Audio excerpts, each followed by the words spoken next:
Good morning.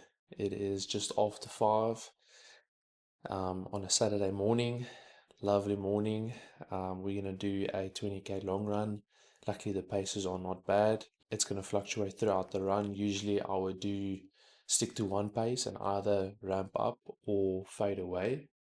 I've learned that this is a dumb way to approach it. So, in this long run, I'll probably do a few Ks easy and then 1 or 2 Ks hard, a few Ks easy, and then again hard just to get my body used to what is going to happen on race day. You're not always going to, be running the paces that you want, but also just mentally focusing on the next 3Ks or 5Ks, which essentially just breaks it down a bit and makes it easier to attain, if that makes sense.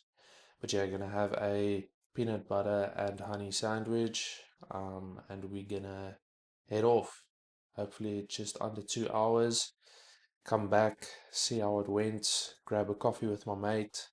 I think he's gonna join me the last 5Ks, and then yeah, we're gonna come back, watch the rugby. Springboks playing the All Blacks. Okay, so we are here. Two things. So, firstly, always bring Vaseline to your long runs. Believe me, chafing is not your friend. And then secondly, fueling. I told you guys earlier I have a gel, only one today. Probably should have gotten more, but yeah, only one today. And then yeah, ready to go. Gonna warm up now, hit the road, come back, grab a coffee. I'm wearing my brick cap today. I don't know if you guys can see. It says here at the back, um, live to suffer. We are definitely going to suffer today. That is a fact. And we're going to suffer well. What a privilege it is to move our bodies this early in the morning and do what we love.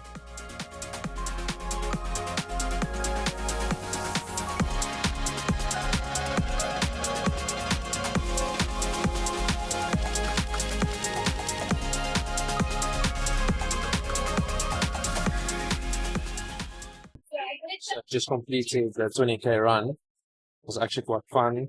Did a pace of 5:18, grabbing our plate of coffee as usual. My mate Norman didn't join me for the last 5k. Fine.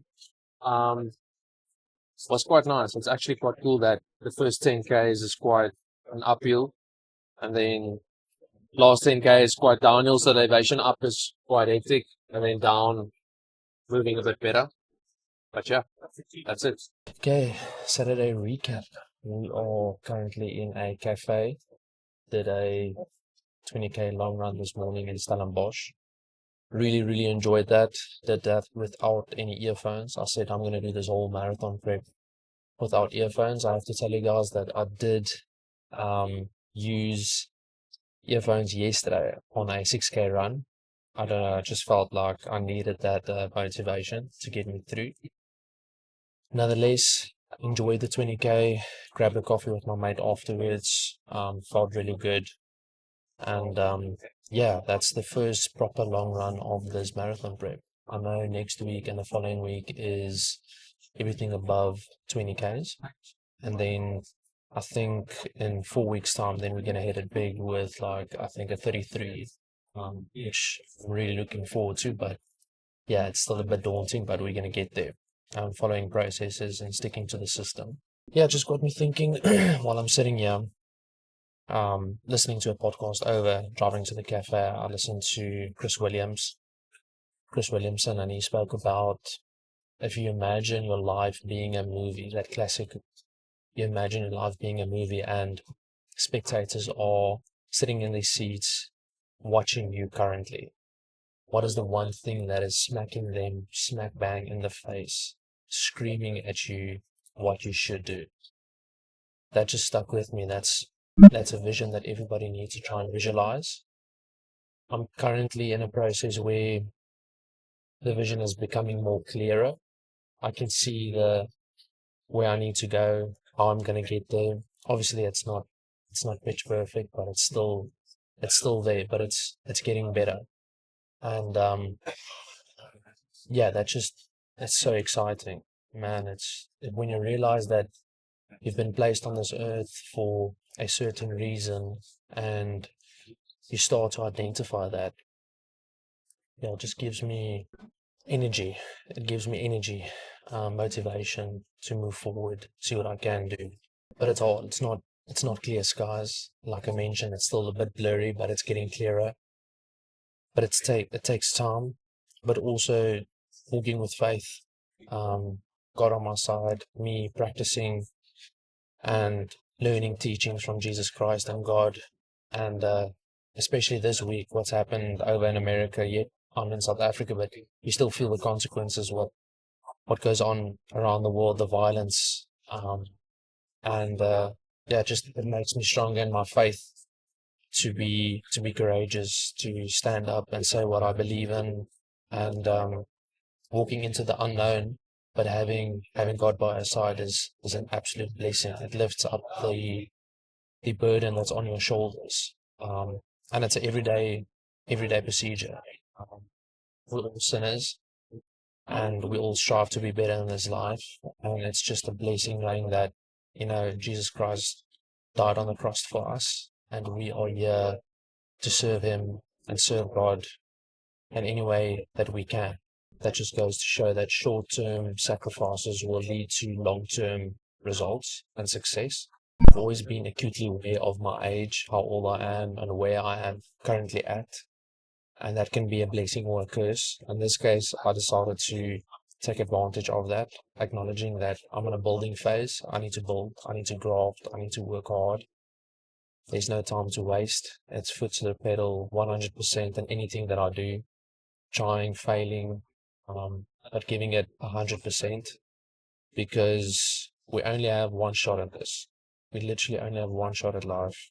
And it's crazy to think that if you can, I can't even grasp that, but like I mentioned, walking with faith just helps me lift up that burden and just relieves me of what I can do and how I can do it. And especially now, after college, starting work, starting to create my own thing, it's quite hard because in the beginning I had a quite of an identity crisis where my identity was sport. It was on the field. That was me. And it's such a blessing that I took a path that allowed me to strip a few layers and get to know the real me, what ticks me, what drives me. And that is, I'd rather learn that sooner than later. I know there's a lot of people that only goes through that journey when they're done playing sports. And honestly, I thought I was going to play sports for the rest of my life. Um, I think sometimes you feel like you're invincible and you can do it. Building on something that I'm really, really excited about. If you know me, I love movement of the body, pushing my limits, seeing what I can do. And obviously, I'm building something around that. I want to build a life that is around movement. And how can I do that? Well, I'll let you guys know in the near future, but I am working behind the scenes on something that I truly, truly love and I'm passionate about. And I think this is something that I'll be passionate for the rest of my life. I'm obsessed with things like this. Um, because I've started things in the past, and then after a few months, I realized, this is not for me, or the passion fades, the motivation fades, and the discipline is just not there anymore. But with this, it's like it's part of me. It's who I am, and I want to help people with this. I want to show people what they can do with this. So super, super excited, and I'm going to take you guys with me along this journey, not just building, but building myself and becoming who I know I can be, and essentially giving it 100%. But yeah, that is a wrap to a Saturday. Another thing I wanted to mention prepping for this marathon, it's easy to eat a lot because you can, especially like days today where I burned an obscene amount of calories. I can essentially eat what I want, obviously according to my body weight. So stoked about that because if you know me, I can eat anything and I can eat a lot. But yeah, hopefully you guys enjoyed this one. Okay, good morning. It is a Sunday morning, beautiful morning here in Strand. We're going to do a 6K run after yesterday's long run and see how the legs feel and keep up. I'm sure they would. They feel quite fresh, so